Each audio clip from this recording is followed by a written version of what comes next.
Location, location, location. They say it's all about location. Location. Location. It's all about location. It's got to be the right location. You know, it's interesting because we talk about it's got to be the, but when it comes down to it, it's got to be at a location. It's got to be a location is a location. And that's a good enough start, right? If you can get it to a location, if you get a location, you did the right thing. For instance, my last video, which was picking up the money at my, I got to start mentioning like where I'm picking up the money from, because you're like, okay, it's collection day. He's collecting $28, but where is he collecting it from, right? What is giving $28 in 5 months, 4.5 months, right? And the answer to that is yes, I will be better about showing what type of shop I'm collecting from, what type of shop is making that type of money. That happened to be a window tint store, and it was already one of my slower locations, and there's always a solution outside of the black and white solution. And so you're like, oh, you're making $28 a month or $28 in like 4.5, 5 months, whatever, right? And it's like, you know what? Oh, pull the machine. No, it's no good. Okay, well, first of all, it's a no 20% location. So if anything, 20% on top, it's almost like, or minus, it's kind of like making an extra $6, which is huge when the numbers are so small. Also, if you noticed, I switched out my black machine, which I put in this machine, in this location, and I put in what actually looks pretty decent, which is a used machine that I actually picked up and went home, polished it up, hosed it out, scrubbed it down, detailed it, made sure it was working properly, numbers, of the amount of candies coming out properly, and it's all working good. And I set it up in that location, and guess what? That candy machine cost me $30. $30 for that candy machine. The candy in it, all the candy in it is like appropriately, like about, I would say 1 canister full would be the right answer. So it's 1 canister full.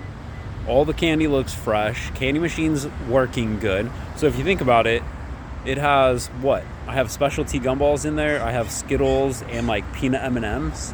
Okay, so it's like, dude, 1 canister of each. That's what, maybe $30 tops, plus the machine, $60. So essentially, that location, if it makes $60, right, I'm making my money back plus profit, which I know doesn't sound that good.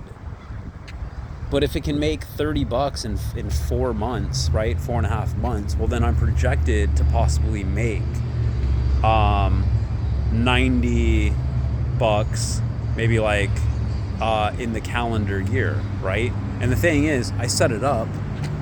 I'm not going to do anything past this, right? I'll probably check on it when I'm in the area a couple months from now, collect the money, and then do it again. I'll probably check on it 3 times this year, right? And then maybe restock it if it needs. Hopefully it needs. But anyways, so I'm just saying, all in all, the candy machine, $30 will get paid for. And then all of a sudden that, because what I'm trying to say is, like, instead of losing the location, I might as well just put a weaker machine there. I'm being a strategist, because sometimes you pick up lower end machines and it's like they need homes too. It's like, what's the point of picking up a low end machine and then not using it or trying to find the right fit? And the cool thing is, you can find the right fit. And then the nice thing is, I pull out that black machine and I put it here. And I plan on doing that for some of my lower end locations. I agree. Some of them just need to get pulled. And then other ones can just have a lower end machine. But if it's making $5, $6, $7, $8, anyways, let's check out this location. So I just want to mention that I had this place saved under is not interested. And I took a screenshot of that. And also a second place that was not interested took a screenshot of that. And the reason why is because I walked in and I talked to them into getting to wanting the candy machine. And so I'm just saying, you know, hey, even if you get denied from a phone call, I wouldn't necessarily call it an automatic black and white no. You know, it's a good salesman will try 5, 6, 7, 8, 9 different times if they have to. And the point is not to be annoying, but to be persistent and maybe come across it from different angles. You don't know if you're talking to the right person. You don't know if they're just having a bad day or if they get the wrong impression from you on the phone. But if you show up in person with your backwards, sideways hat, right, looking all cool, right, looking all cool, like a superhero, superhero boss genie, right?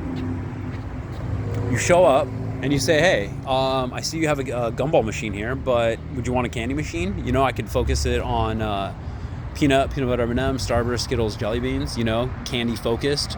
I set them up, maintain them, restock them, space efficient, no electricity, 20% goes to the house, try it out for as long as you want, opt out anytime, right?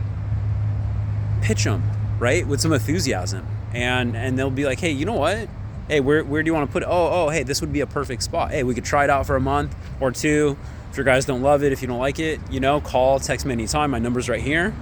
I'll come pick it up. I won't even try to resell you on it. I'll just say thank you, and that'll be it, you know? Got the location. So do you have the Gifted Hands barbershop? Really cool shop inside. A bunch of really funny guys when I came in, hooting and hollering.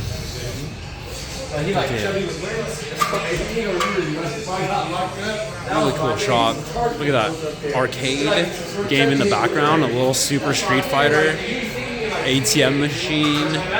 There's a drink station, a little lounge area. Super cool. I mean, this shop, you got an awesome TV right here.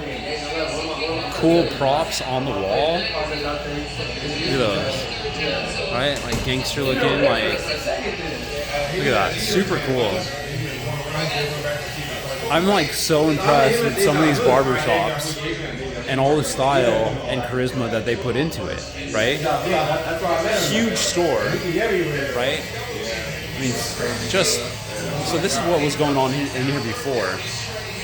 And then I thought we would just add to this addition because it seems like a really popular place. A lot of foot traffic, a lot of action, some major crossroads. One problem I have is this sticker right here seriously needs to get replaced. It's just bothering me, right? It's just kind of, you can still read it, but it just looks kind of it looks weak. The sticker looks weak, and the candy starts looking weak, and then you start asking yourself, you know. But anyways, peanut butter M&Ms, Starburst, Skittles. The nice thing is I tinkered the Skittles. It was dispensing too much. Now it's appropriate.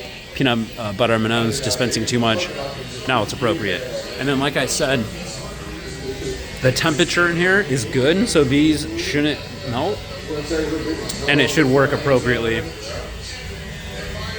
And then we got my number right here just in case.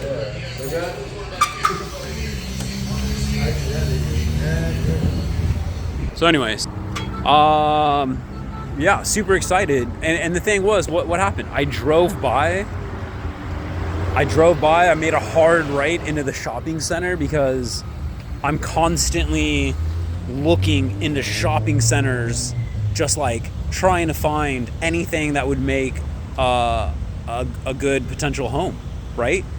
And so I make a hard right, I come in, I have photos on my phone, and just in case, and I go up and I say, hey, you know, would you guys want this? You know, it's almost like, because it's a mutual benefit, right?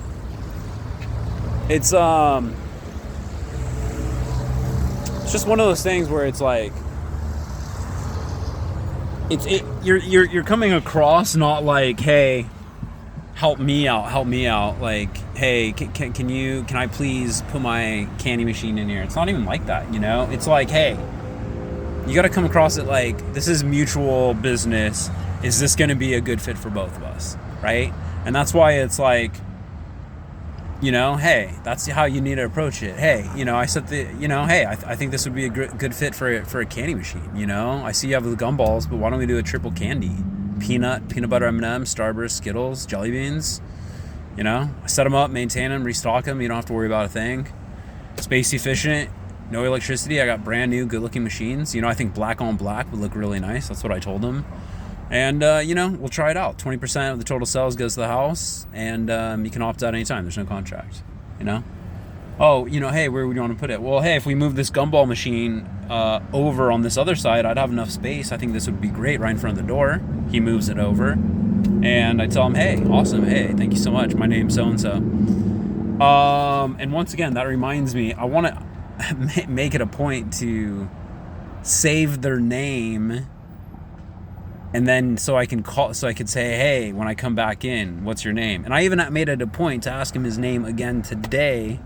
He told me something different. It's like a short nickname version, but I totally kind of, after all this, gotta write it down. Gotta write this stuff down.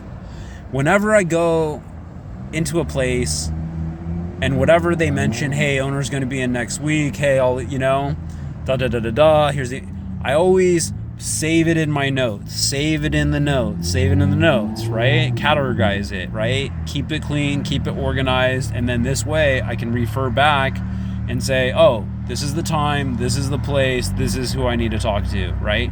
That's how you make things happen, you know? Anyways, we are getting up there. This is like 35, 36, 37 locations. I think this is going to be good. All like, dude, barbershops, pizza places, those are my best locations. So you can tell when I went in there were several people getting a haircut, several people cutting hair, right? I think it's going to be a great, oh, that's what I should have mentioned was, hey, do you want any quarters? You know, I guess I'm not, because I haven't practiced yet, I'm not like comfortable saying that, and I guess I don't know, maybe there's that like fear of rejection, even though it's like, it's not like a bad rejection, but maybe it's that thought of like, you don't want to hear no's and then end with like no's. I don't know, I'm still trying to like, I mean, I don't know if there's like even a good justification, but it's like, hey, do you want to buy some quarters? Or do you want to trade for some quarters so you have some quarters here at the shop? You know, $10, $20, $50 worth of quarters? And then have them be like, no? What the fuck are you talking about, right? No, I don't want a whole bunch of quarters. And then you're like, oh, okay, see you later. And they're like, what the fuck is this guy? This guy thinks I want to buy quarters. And then afterwards, both of us kind of think that maybe it's kind of genius, because then he's going to be sitting there and he's going to be like, hey, you got a quarter? I want, you know, no, do you? No? Damn, I really want some of those peanut butter M&Ms. Shit, I should have taken them up on those. I should have got some quarters for the shop, and then we would have some quarters. Our customers have some quarters. Hey, you know what? It's actually not that bad of an idea. He's not an idiot. He's a fucking genius. And then on the other end, I feel like an idiot at first, but then I'm an idiot afterwards for not offering, and feeling like a genius afterwards to at least offer, right? I'm in the parking lot. I still have a chance to go in there, ask if he wants any quarters, and I probably won't. I'm probably going to puss out, to be honest with you. Pussing out gets you no play, gets you no locations, gets you no money, right? It's the people that have balls that speak up and say, hey, I have this. Do you want it? Do you want this? Do you want this? I'll tell you this, though. When he collects his 20%, it's definitely going to be in a mini little top of candy, you know, thing so that you'll have quarters on deck, right? So at least every time I collect, here's 20%, here's quarters, keep some quarters on hand, right?